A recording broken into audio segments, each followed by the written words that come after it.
જય માતાજી મહાદેવર, હું છું આપની સિંગર રેખાવાળા. મકર સંક્રાંતિનો તહેવાર આપણે હિન્દુ શાસ્ત્રમાં તહેવારોનું ખૂબ મહત્ત્વ છે.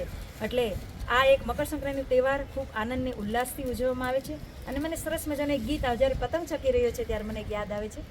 ઉડી ઉડી જાય, ઉડી ઉડી જાય, આ દિલ કી પતંગ દેખો ઉડી ઉડી જાય, ઉડી ઉડી જાય, ઉડી ઉડી જાય, આ દિલ કી પતંગ દેખો ઉડી ઉડી જાય.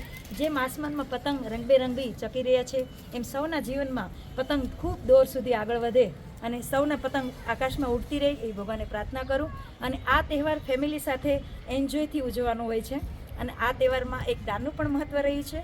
જેમ કે સવારે ઉઠીને આપણે નાહી ધોઈને પૂજાપાઠ કરી અને કોઈ ગરીબોને દાન આપીએ, ગાયોને ચરો નાખીએ, કબૂતરોને પક્ષીઓને ચણ નાખીએ.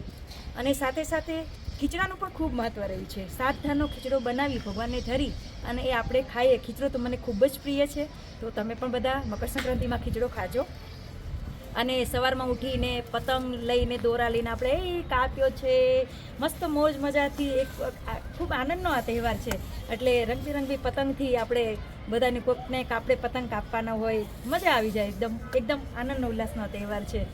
અને બસ વધારે કાંઈ નહીં કહેતા, પણ સવારે જ્યારે તમે પતંગ ચગાવો ત્યારે પક્ષીઓનું ખાસ ધ્યાન રાખજો. કેમ કે પોતાના માળાથી છૂટીને બહાર જતા હોય, આકાશમાં ઉડતા હોય, તો એને આપણો દોરો ન લાગે એનું ખાસ ધ્યાન રાખજો. પશુ પક્ષીઓને હાનિ ન પહોંચે, કેમ કે આપણે એક આનંદનો તહેવાર છે. આનંદ સાથે એમને પણ હાનિ ન પહોંચે એનું પણ આપણે ખાસ તકેદારી રાખવી પડે. સાંજના સમયે જ્યારે પોતાના માળે જતા હોય, સાંજનો અને સવારના સમયે આપણે ધ્યાન રાખવું જોઈએ કે આપણું પતંગ ચકતા ચકતા એમને આપણો દોરો ન લાગે છે, એનું ખાસ ધ્યાન રાખજો. અને આ તહેવાર એક આનંદ ઉલ્લાસનો તહેવાર છે.